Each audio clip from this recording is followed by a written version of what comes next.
Hi, my name is Philip. I'm one of the lecturers at 9.09er. In this video, we would be continuing our comparison of the IELTS and the OET, this time in terms of the writing subtest. Specifically, we would be comparing them in terms of two things. First, in terms of the test format, and second, in terms of the criteria that examiners use in order to know what grade to give you. Now, regarding test format, as you can imagine, because the IELTS is a general English test and the OET is a healthcare focused test, that what they require their candidates to do are quite different. In the IELTS, the candidates are given 1 hour to do two things, writing task 1 and writing task 2. Writing task 1 depends on which version of the exam the candidate is taking, general training or academic. People taking general training are asked to write a letter, such as a request letter, a commendation letter, a complaint letter.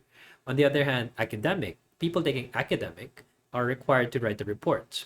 They're given either numerical or graphical data, numbers or pictures, and they're supposed to present this information in a report.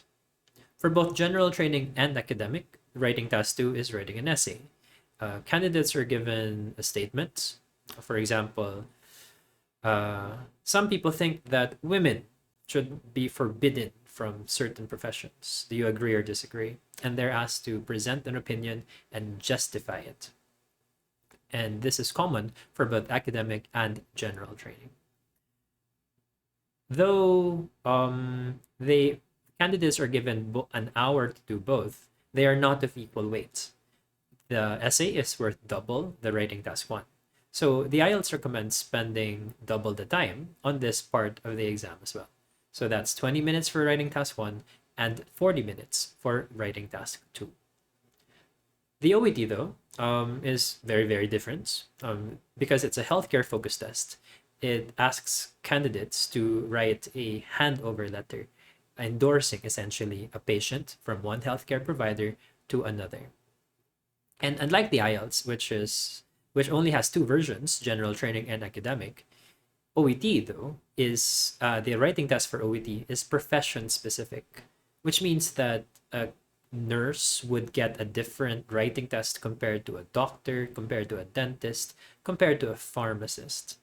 Because unlike listening and reading, which are receptive skills, in the sense that the answer is being given by the exam, this time writing, a productive skill, this the candidate that has to use his own language in his own specific professional situation that would be assessed by the examiners, which means that they definitely have to be profession specific. So specifically, a doctor would perhaps be asked to prescribe certain meds, whereas pharmacists may be asked to dispense them. Dietitians need to talk about food, etc. Each profession has their own specialties, have their own situations that are peculiar to them, and that's why writing a letter about what one is familiar with is essential to capturing the language skills of candidates taking the OET. This letter has to be around 180 to 200 words, and candidates are given 45 minutes for this. Now, this 45 minutes is divided into two. The first 5 minutes, in which candidates are not allowed to write anything down, but merely to read the chart that they're provided, the case notes that they're provided, which is the basis of their handover letter. And after the 5 minutes are over, they have 40 minutes to write this correspondence. So you see, very different, very, very different indeed. So here's an example of tasks for general training. You live in the room in college, which you share with another student. However, there are many problems with this arrangement, and you find it very difficult to work. Write a letter to the accommodation officer at the college. In the letter, describe the situation, explain your problems and why it is difficult to work, and say what kind of accommodation you would prefer. I'd like to point out that people taking general training are given three things in this prompt. First, the situation, the context of why the letter needs to be written in the first place. Second, the person, who the reader would be, which would determine whether the letter would be formal or informal. And finally, three tasks. These are the things that the candidate needs to do in the letter. Similarly, in writing task one for academic, input that the candidate has to give is given as well. This time, though, it takes the form of numbers and or pictures. The chart below shows the number of men and women in further education in Britain in 3 periods and whether they were studying full-time or part-time. Summarize the information by selecting and reporting the main features and make comparisons where relevant. So definitely you can see that this is something that is more applicable in a training educational environment, interpreting graphs and charts and presenting them in a way that makes it easier for their main points to be understood. This is what academic writing task 1 looks like. For both general training and academic, writing task 2 is essay writing, in which you have candidates are expected to present an opinion and to justify it. In this example, increasing the price of petrol is the best way to solve growing traffic and pollution problems. To what extent do you agree or disagree? What other measures do you think might be effective? So here, agreement or disagreement is required, as well as the candidate is being asked for suggestions about other ways of resolving these problems. So the topics that come out in essay writing are not ones that require specialist knowledge, but rather are accessible to a general English audience. After all, the IELTS, just like the OET, is not a test of knowledge, but rather of skill. So one should not have an unfair disadvantage or advantage depending on what specialties one has. In OET, though, as we mentioned, it's profession specific. We see here an example of case notes when it comes to nursing. Most of the candidates who take the OET are nurses. Around 3/4 of candidates who take this exam are nurses. And that's why we're using this sample. So you see here, this is regarding a patient called Lionel Ramamurthy. You see here marital status, residence, next of kin, admission, discharge dates, diagnoses, past medical history, social background, medical history, medical background, medical progress, nursing management, assessment, and discharge plans. Using the information given in the case notes, write a discharge letter to Ms. Georgine Ponsford, resident community nurse at the community retirement home. This letter will accompany Mr. Ramamurthy back to the retirement home upon his discharge tomorrow. In your answer, expand the relevant notes into complete sentences. Do not use note form, use letter format. The body of the letter should be approximately 180 to 200 words. One thing I would like to emphasize here is that in OET, the examiners are not strict when it comes to the word count. Approximation is given around 180 to 200 words. This is reassurance from the OET that one can write a good letter writing only around 180 to 200 words. Examiners do not count words. However, in the IELTS exam, they are very strict when it comes to minimum word counts. Writing task 1, minimum of 150 words. Writing task 2, minimum of 250 words. And if candidates go below this minimum, they are penalized. So that's one important difference between these exams. Now let's talk about the criteria for scoring. Because the IELTS is a general English test, then it assesses English in a very general way. 25% for task achievement or task response, which talks about whether the keywords that were part of the prompt were properly discussed and incorporated in the letter, report, or essay. Whether, for example, in essay writing, the ideas are elaborated on and justified, and they are on topic. Some people, they present off-topic remarks, for example, in academic writing task 1, which is interpreting a graph. Instead of merely presenting what is in the graph, they extrapolate, they come up, they speculate, they write about things that are not there, and they get minuses for that. In essay writing, for example, if the candidate is asked for solutions to the problems of traffic, they give solutions to other problems, then they get minuses for that, for not sticking to the issue that is supposed to be discussed. So task achievement and task response is all about that, and achieving the minimum word counts. and it's 25% of the grade. Coherence and cohesion, on the other hand, is about how well the candidate organizes the, the information that they are presenting.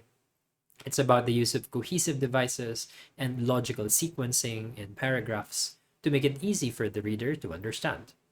Grammatical range and accuracy talks about whether the candidate's use of grammar allows the message to be properly understood, and the variety of structures that they use. Complex compound sentences, the various tenses, for example, prepositions, etc. Lexical resource is about vocabulary.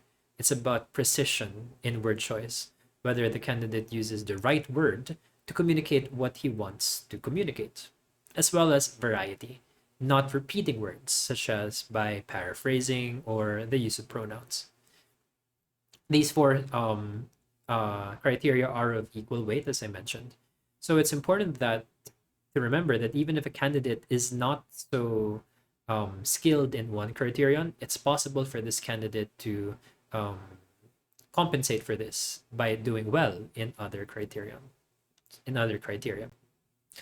For the OET though, because OET is a healthcare focused test, it examiners use different criteria to assess writing because there are certain ways of communicating in healthcare that are particular to this field, and this is given appropriate weight in the exam in the rubrics.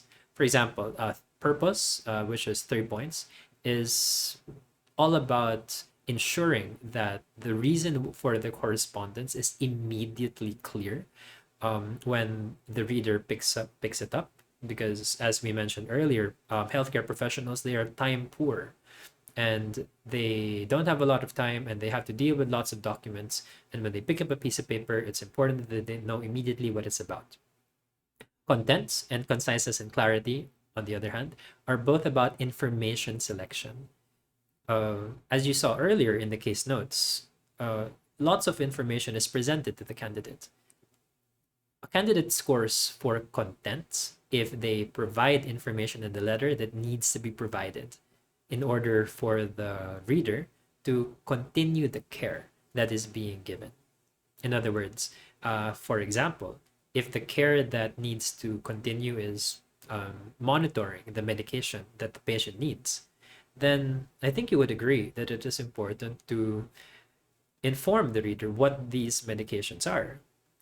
If you include the medications, this allows the reader to continue the care that is being asked, and one scores for content there.